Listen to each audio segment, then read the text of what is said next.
You gotta have something for the thumbnail at the beginning. This is a beautiful plant we're gonna be talking about today. I'm going live. If you're seeing this, I want you to share it. Because how many black botanists do you know? How many black plant biologists do you know?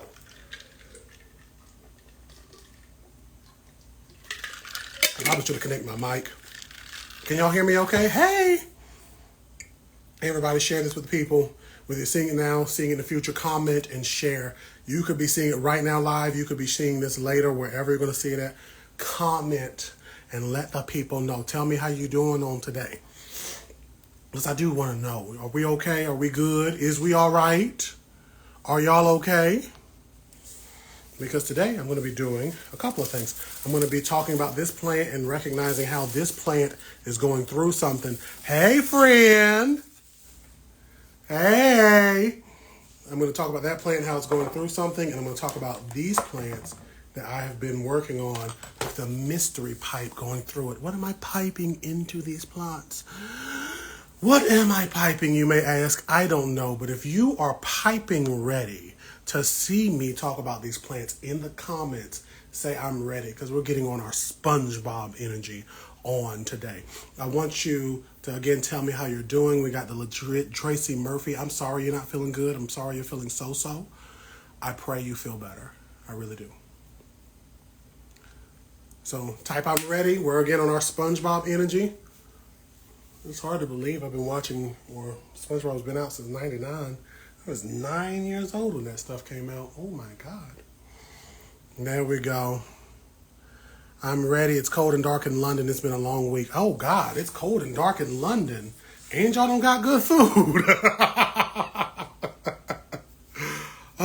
I shouldn't talk about y'all like that. So let's go ahead and get started. I'm going to be waving to people who will come in. I don't know which one y'all want me to talk about first. I don't know if you want me to talk about my prop experiment here and look at that, or if you want me to talk about this. This plant is going through something and talking about what it's going through and how to recognize it. Which one y'all want me to talk about? The prop experiment or the plant that's going through? Which one? Which one y'all want me to chat about? Still not used to the time change, getting ready for next week. You better be getting ready for next week. Janice says they doing well. I already talked about Mbalu. Okay, somebody said prop. We got 2 props. If I get a 3rd prop in a row, we'll probably go ahead and talk about that. Hey, everybody. Again, I'm going to talk about one of 2 things, either my prop experiment or, we got 3 props. I'm going to talk about both of them, but I'm going to talk about the props first. So this is my propagation experiment. Plant propagation is a dope thing that you can do. Why? Because you can take your plants and make more. Sometimes you may have to do a division where a plant has kind of like grown and budded off of itself, and the plant is kind of doing one of these numbers where it's kind of made a second kind of clone right here. And then you use like a hot or a sharp spade or a good hoe, because we all need good hoes in our lives, to spread it apart. Or we can do leaf cuttings and stem cuttings, right? And this is what I did with these plants. All of these plants are in the same family. They are family. These are aroids. Aroids, A-R-O-I-D-S, are plants that we all enjoy from the pothos, or some people say potholes, that we got in our family. Your mamas, your grandmamas, your uncles and them may have had growing down, vining and everything, to philodendrons, to monasteras, rhydophoras. I cannot stand an arthurium. If you like arthuriums and you're like, Derek, I'm shocked, block me right now. I cannot stand anthuriums and peace lilies. I cannot stand them either. And alocasias and colocasias. I got a couple of them in the corner, right? These plants that I mentioned at the top, though, have these things called nodes on the little branches. And these nodes and these, most importantly, aerial roots. And I'll show you on this example here.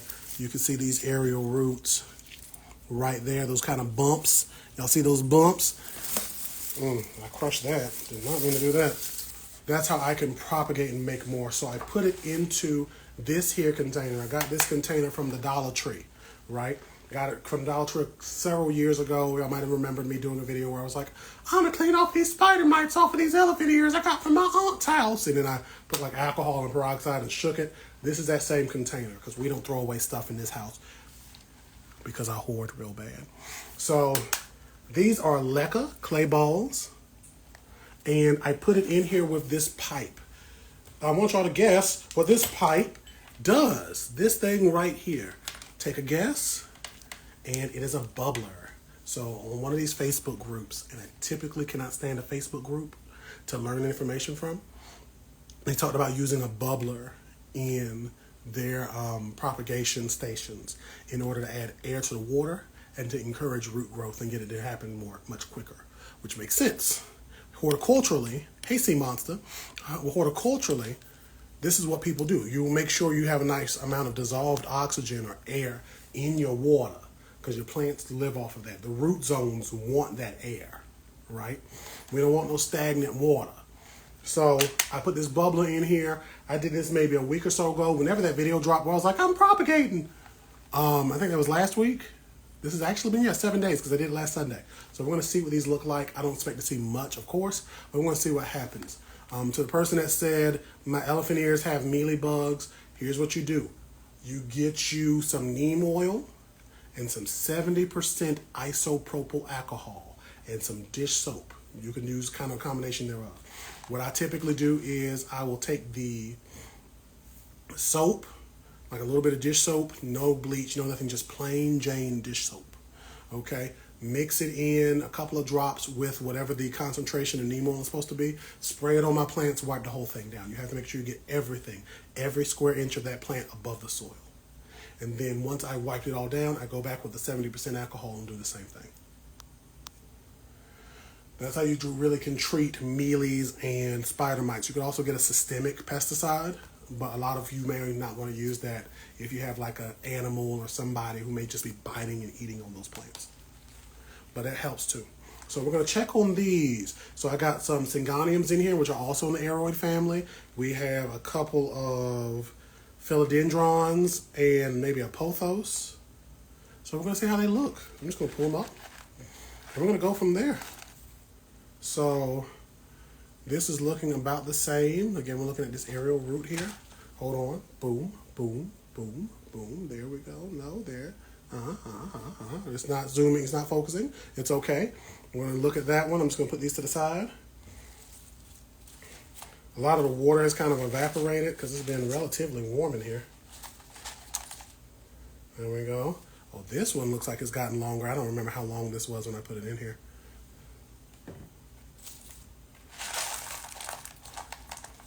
Oh, I wish I should have put some music on. This one looks like it's getting a little bit of a rut. Look at this. And again, I'm showing my propagation station. Some of these roots look like they did elongate a little bit, but it's hard to say because they were already pretty long from my humid grow box I have. And y'all can ask questions while I'm here. Y'all don't just have to be sitting and looking at me. Because I can show y'all stuff and answer questions at the same time. We know Derek can multitask. Okay, let's look at this Syngonium because this didn't have much of a root. And that leaf just knocked off. So we have, what's that? That is just a piece of tissue, but that's not really anything worthwhile. Rip that off. There we go. So that's not really doing much of nothing. And maybe this is something I can do weekly where we look at it, we see what they look like, and then put them back. And I am ripping a lot of leaves off.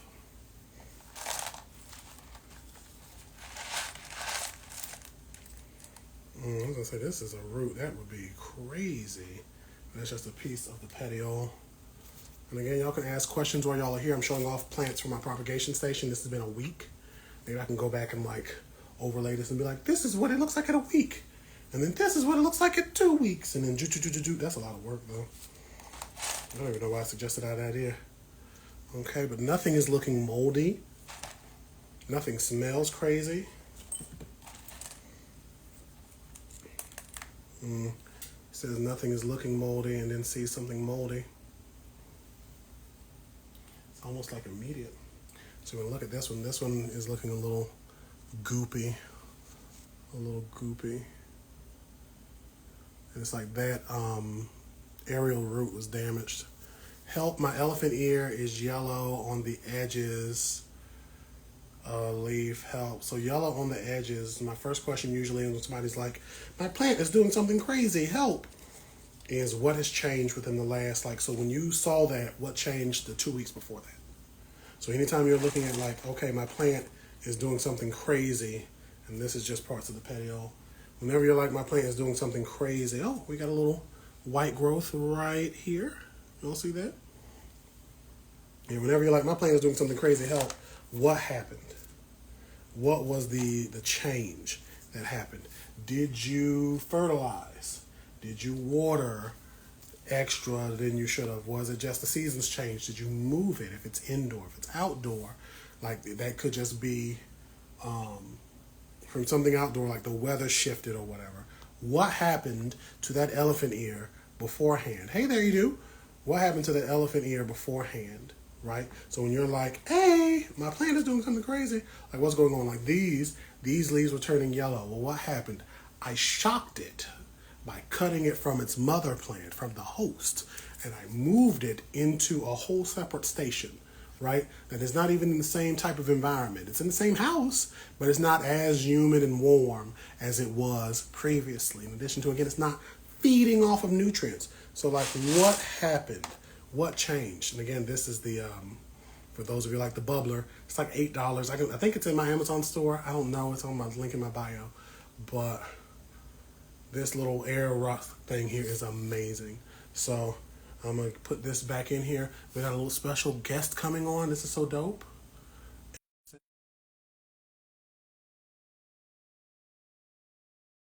Ear and the seasons change. So that is big, right?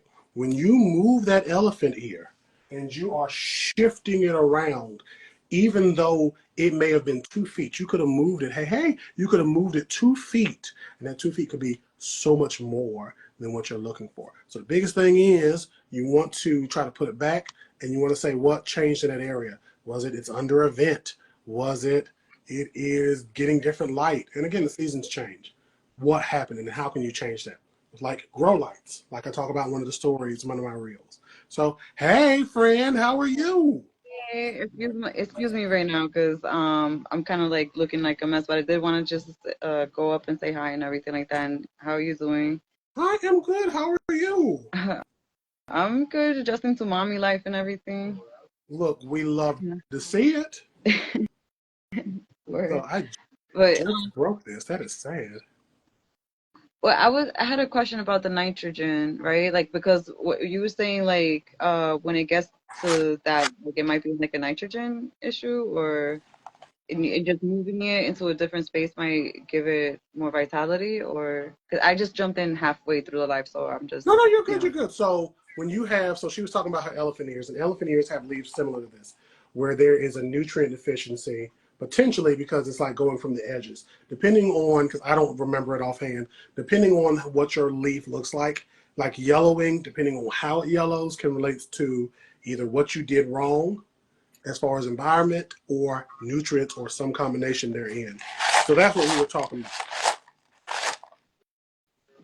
Oh, okay, so what would be like the logical thing to do, like as far as like testing it out? Like, what would be your first litmus test to see what the issue would be, outside of So just the coloration? So the litmus test would be like I need to trace back what I did. So like I can show you an example which goes into the next thing we're going to talk about, but I'm going to use a different plant, right? I have a bird of paradise. That bird of paradise is this baby right here, right? This beautiful bird of paradise is looking a little rough. It's looking like a bird in hell, right? A crow in hell. I don't know how these butterflies and these eyes got on me, but boom, there That's we a go. tropical plant, right? It is a tropical plant. Now, Derek had a change with this tropical plant because it was looking beautiful. It's been growing for years, and now it's looking like who done it and why. What has happened? Derek has a heating mat that it's been sitting on that was not plugged in. Derek cleaned up, plugged the heating mat back up, and I lost two plants, a cactus that I had for a couple of years, and this one is trying to go out. Now, this yellowing is showing me something. I was like, you're going through shock. You had a hot thing going on, and now it's kind of like, what do I need to do? Again, I retraced my steps. My steps were I changed up the heating over here because it had that heating mat on. The next thing I said was maybe if I over fertilized it, I could have done that. So I watered this baby and tried to flush the soil as much as I could and then put it back. And then the last thing is to sit and wait. Now it's still getting worse. It's getting yellower. Leaves are dying. So what do I need to do now? The next thing I'm going to need to do is to uproot this, up pot it, and actually look at the roots and say like, hey, roots, how are you doing? Which I typically don't do when I have plants like this that I'm losing. I typically just let them go. So like if I look at these roots, and I'm not going to do But it. when you reroot it, do you do like a mixture already, like, or you just put it to plain new soil, like with maybe some fertilizer, What I or would do you? what I would do is I would just literally once I look at the soil, if I'm like, oh, you are dying and losing roots, then I would say, okay, let me maybe put you in a smaller pot because I have so many pots in here. Go from there, or I would say, let me do a treatment, and that treatment would be like me doing somebody's peroxide dip and saying, hey, broke that, and saying, hey, which one of you broke? It's this one. Now that I've done this peroxide dip, now I can go forward. Peroxide is beautiful because horticulturally and agriculturally, your farming faves and your horticultural hotties will use that in order to, again, try to kill off that dead tissue. And most importantly, if there's like a disease or a fungus, to take it out and nip it in the bud, like they used to say on the Andy Griffith show. That would So I do would do any of as that. like dry rot on the roots, right? Like if it's a fungus or something. There could be a fungus on the roots. It could be a fungus in the soil. So I would have to look. So now that I have put these back, which I forgot to put this back in here, silly Derek, I'm going to finish this first, and that way I can move on because I don't want to have dirty hands when I'm fixing this back up. So you are asking some beautiful questions. So let me make sure this is back together again. And I usually use a pencil to push some of this back in. He said, is knocking everything over. There we go. It's a good thing I don't have this part on camera because y'all would be talking about me real bad. That Derek doesn't have hand-eye coordination. That's what y'all would say. And I don't. That's requires Okay. skill for a lot of people, so don't feel bad. Look, there's a lot of people, but I have the coordination of a gazelle on cocaine. So let's do this. I am going to move these real quick because this is not working. And then I'm going to show y'all what I mean by repotting. Ooh, I missed this one. That was just hiding in there. Like, how did I do this last time? So those are the things I would do. And again, while y'all are here, y'all can ask questions. Anybody can ask questions. I am here to give as much plant biology knowledge as I can to the people because we deserve it, especially with where this world seems to be aiming for. We have to be super duper ready to be able to know how to take care of ourselves or to spot misinformation. Let's just turn this way so y'all can see me doing this.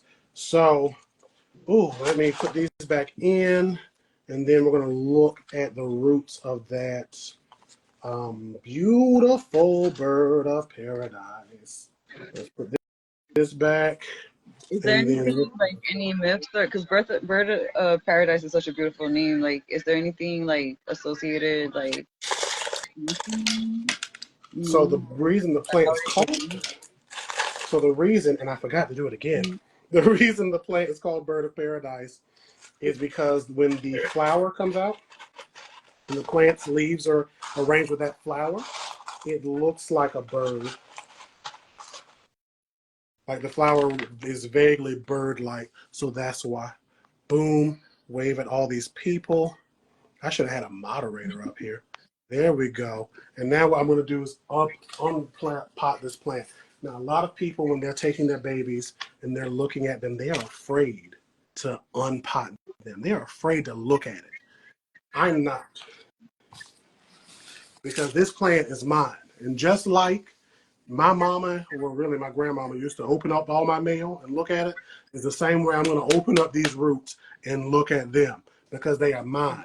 So That's always like, that law never transfers to mothers. Oh, yeah, it doesn't. They will open your, all your letters and stuff. And I'm so sorry for anybody. I'm just like a little bit tired of my speech impediments coming out. So I do apologize.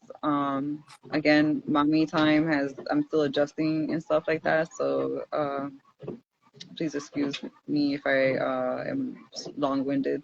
Look, ain't nobody. You don't have to be excused by nobody. We is just up here having a chit chat.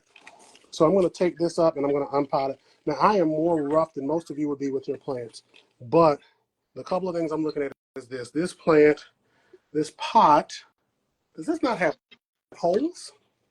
I'm looking at the inside of this pot and it is wet and I haven't watered it in a while.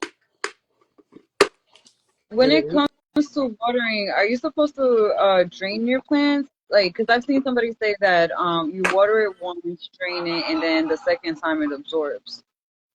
it depends. So typically, I don't let my plants get to that stage of needing to be like watered and drained and all this other stuff. When you let your plants dry out, your soil dry out, it becomes hydrophobic and it shrinks up. Up. And it takes a long time for it to sit and soak that water up for the soil to open back up. I mix my own soil, mix it up, so I don't have that problem. And I also try to water regularly. But this soil mix is way wetter than I would envision it would be. But these roots are looking big and healthy and sexy. I don't see anything that's mushy, nothing that smells bad. And I mean, they look pretty good. So I'm going to get a pair of shears and do a little bit of surgery real quick, which I typically don't do, but I'm like, this leaf is dead. It's not giving anything into the plant, so we're going to cut that off. This leaf is dying. We're going to go ahead and cut that off because if it's going through shock at this point, we might as well go ahead and shock it all the way to hell and back. This leaf is getting there, so we're going to go ahead and cut that one. And this leaf is also getting there, and it's got all of this yellowing going on. I feel like because the soil is staying so wet this long, and mind you, I watered it about a week ago, that this is what I'm running into an issue with. The house is not as hot as it usually is because, again, the seasons has changed. And with the season changing and my environment changing, the heating pad was one thing, and now it's cooler, which means my house is not as hot as it usually is, which means it's not going to dry out as much as it usually does. Yeah. So everything just kind of comes together in a negative way to make my plant want to go and die. So what am I going to do to fix this? What am I going to do? That is the question I ask myself right now. I am going to try to dry the soil out by mixing it with some drier soil, and it looks like I'm going to cut the heating mat back on. Now, Yeah, is it a heating mat or like can you use UV lights, like UVA, UV lights, like to like heat lamps to dry out the soil? so if I had heat lamps, I definitely could, but then that would increase the amount of light. And right now I only have one leaf, and I have some great LEDs all throughout this apartment. So like light is like chill, but I need this soil to be dry. I need this No, soil I to mean dry out. heat for the heat, like they have the for like lizards and stuff to sunbathe and stuff. Yeah, but with that, it would give more. So if I added more light, then I would end up affecting the plant in a different way. Oh, Because the heat would be one thing, but then it would get light also from those heat lamps. And then these so the other plants, photosynthesis would be yeah, affected. the other plants would be affected that are close to it. Because this is usually in the corner over here, around the corner of death, as I call it, where plants go to die. And I shouldn't call it that, but it would be in that area. So what I want to do is I want to say, what can I do to impact this in a very close unit, closed system way? I can repot this in some different soil. This soil mix is a good mix because, again, I mixed it. We can see the roots are loving it, but it's super wet. The biggest Oops, thing, sorry, I don't know what's happening to my phone. let's see what happened. Is she gonna come back? Okay, it's thinking. While it's thinking, I'm gonna wipe my camera off. I know y'all like it looks real greasy over there. Okay. There we go. Hello? He's back. My phone is like resetting itself for some reason. It keeps going to the lock screen and the power, and it's. Let me just try to restart it real quick, and I'm gonna be right back. Sounds good. Okay, so this is my bird of paradise. I don't know if y'all were asking questions. I don't think anybody was, but this bird of paradise I definitely want to save. This is the longest I've kept a bird of paradise alive for a while. So I'm like, how can I save it? The soil is super wet. Again, I watered this a week or so ago, and I watered it relatively heavy. But at this point, as big as it is, it should be like not still sopping wet. But again, the inside of my space has changed. And this is a big thing with some of you. The inside of your spaces are changing. For what reason? You are probably running heat or running AC less than you used to because of the shifting of the weather. The light changes, but my light is overall the same because I have grow lights, right? I'm thinking of this scientifically. What has shifted? I'm going to cut that heating pad back on and get it on a timer so it's not on all day, every day, cooking the plants. And I'm going to change the soil up a little bit. While I'm here doing that, though, you can ask your questions, your comments, or concerns, because I'm a whole plant biologist, right? This is your chance to interact with me, a plant scientist who's also a fun guy.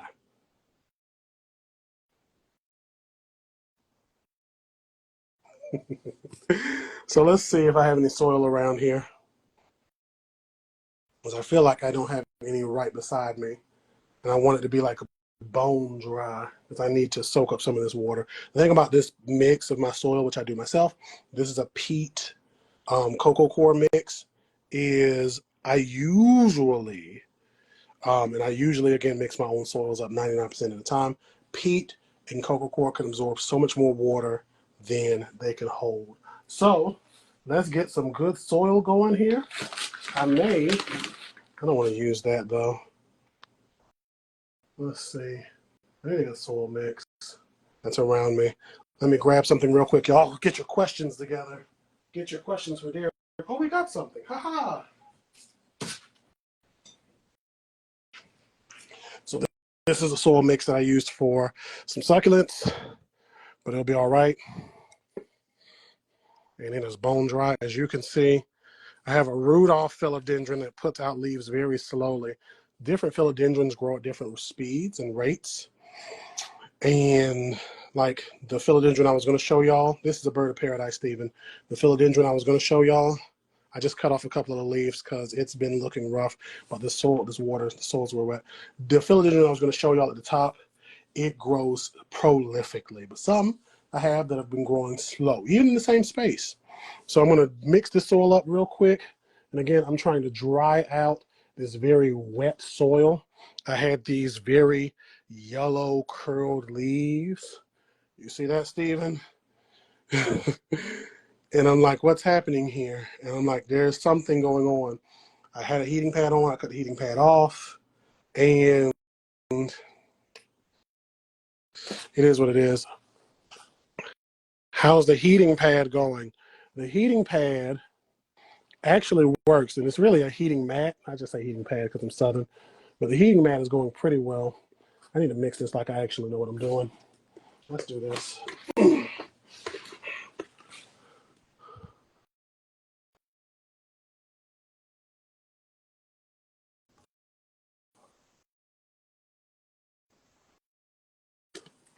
Boom, there we go. Okay. Steven said ill. Let's see if I can do this request. So we're mixing the soil up, right?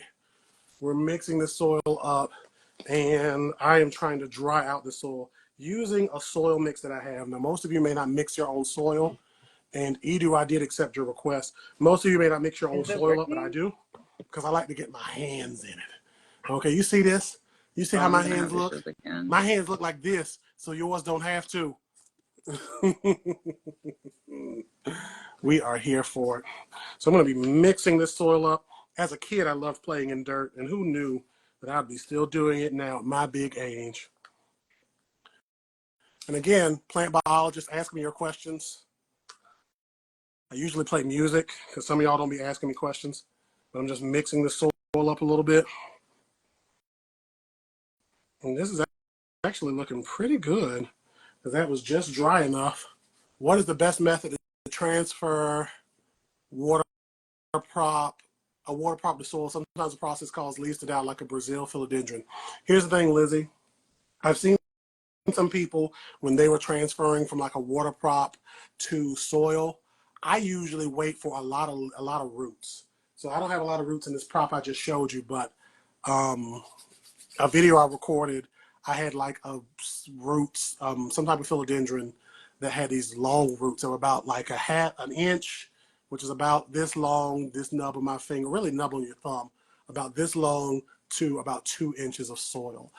Or 2 inches of root. When I get the 2 inches of root, I put it down into my soil and water it heavily. With my aeroids, I can water heavily and then like let it dry out. It gets kind of, acclimated and go from there. I've seen some people, they would put it in the soil, put the soil in water, and then let it like just kind of still sit and percolate. But I've not done that because I'm like, I don't want any disease. So I'm going to keep answering questions as we go here. And Edu said something was wrong with her phone. Again, y'all are here. You can ask your questions. I'm a plant biologist, and I'm taking care of this bird of paradise, which is looking like a crow out of hell. Because why?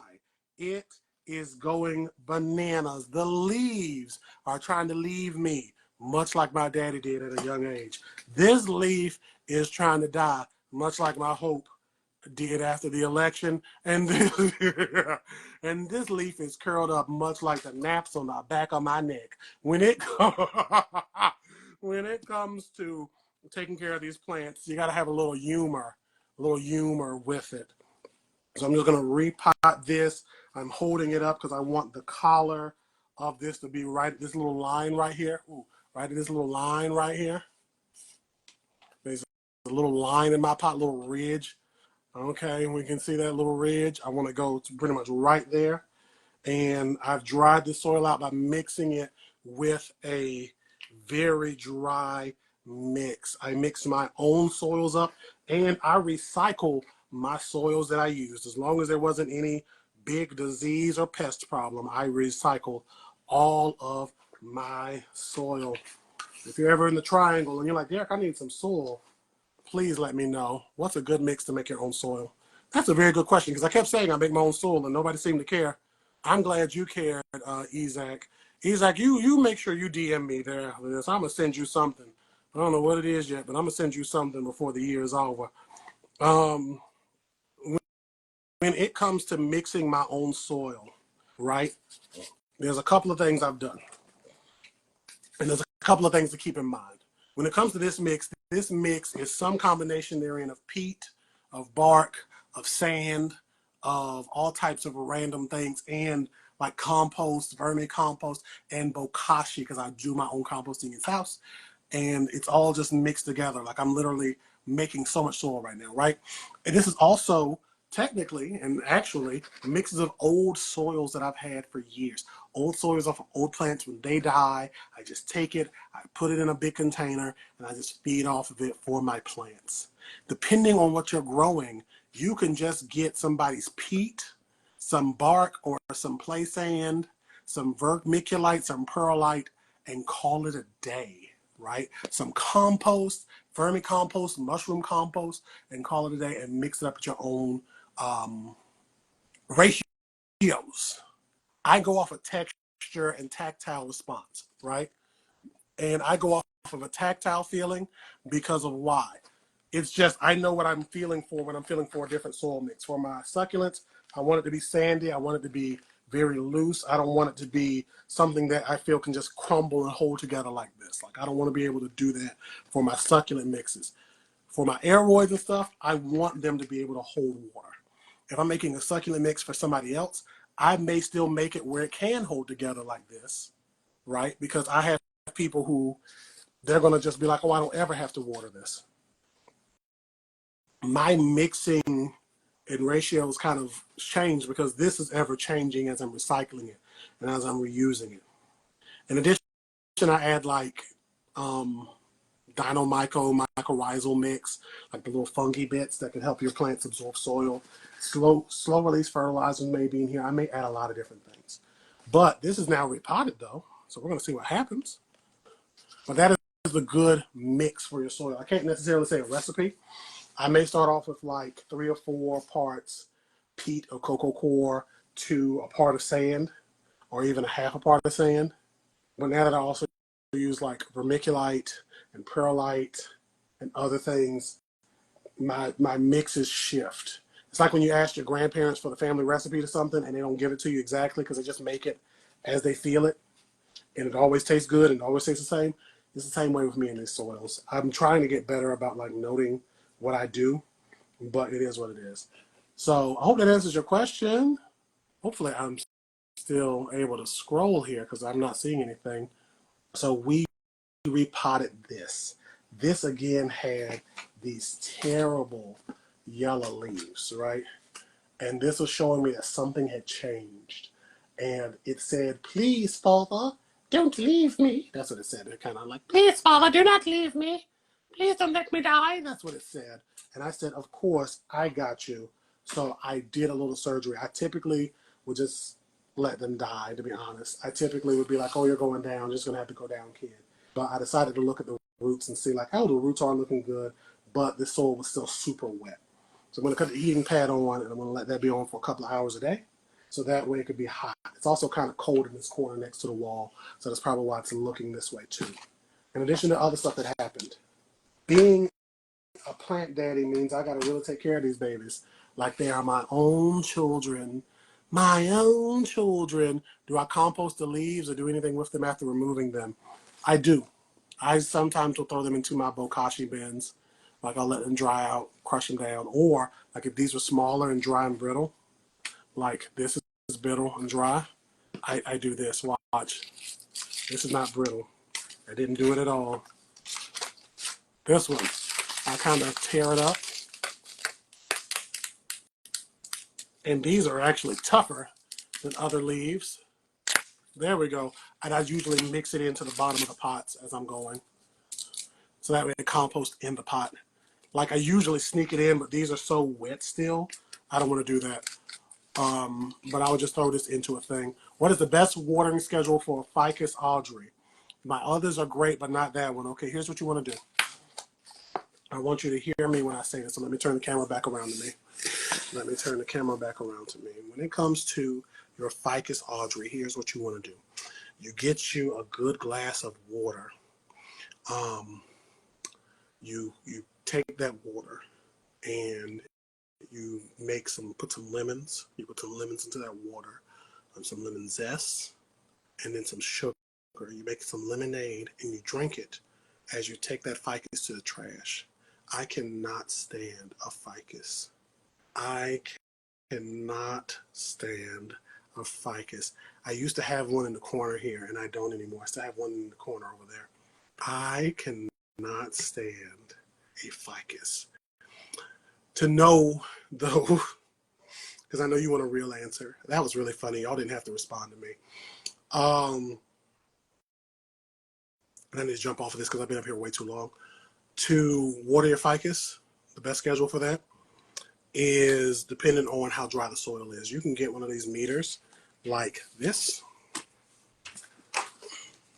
and you can use one of these to like notate like how dry your soil is. I've never used this before. I bought it to show y'all how to, or got it for free to show y'all how to use one of these.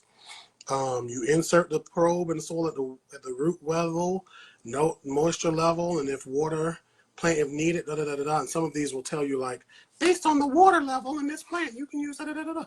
So this is at 0 right now. We're going to put it in here. I should have did it beforehand, but I forgot I had this. And right now, it's looking at a 3, which I'm going to leave it be because these don't like wet roots. I also use my fingers. I'll just go 2 nubs in, 1, 2. If I say, oh, there's like a little bit of moisture here, then I'm going to water. If it's sopping wet, I'm going to leave it be. If it's bone dry, I should have already watered. So I'm always checking my plants to know when they need to be watered. Like this one behind me. This one behind me is showing some leaf curl. The leaves are looking really curly. They're like looking bent in, right? And because they're bent in, I know I need to water this, which I'm going to do when I get off of here. I'm going to actually fertilize this plant. So that's what you can do. And like this was reading like a 0 and a 3. So this here for this plant is reading a 1. It's reading dry, which I can even tell by the weight of this pot. Because I pick them up and I also feel them. Like sometimes I'll be like, oh, you're heavy, or oh, you're really light. So that's how I will know how to water my plants. This is what any plant you keep up with. Like, depending on the year, my plants may need more water. Like during the summer, it was bright, it's sunny. I have all these grow lights going all day, all throughout the year, but it's bright and it's hot. It's hot. Those by the window are getting more heat from the wall, right? The AC, I'm not going to necessarily leave on some days, especially if I'm gone for a week. I'm not going to leave the AC running all week, so they're just going to be hot. When I get back, they're going to be a little dry, blah, blah, blah, blah. Temperature seasons has changed, right? It's colder now. They're going to need less. So I just literally check them. Anybody that's telling you you water this plant 2 times a week, 6 times a week, 3 times a week, they're lying to you. Real bad like, because your environment is different than everybody else's. Like your space is different and your plants are going to react to that space differently. So yeah, but that's all the time I have. This moisture meter is something some of you who may not want to stick your fingers into soil do. You can definitely use one of these, but I just really prefer to just get my hands into it. So that way I know like this is what it has. So yeah, but I'm gonna hop off of here. Kiki, it's so good to see you. It's a shame I'm about to leave, but y'all have a beautiful rest of your day. And I'm going to be trying to go live around this time, around 4 o'clock, 5 o'clock Eastern Standard Time, about every week. Okay? So I will see y'all then. Tune in.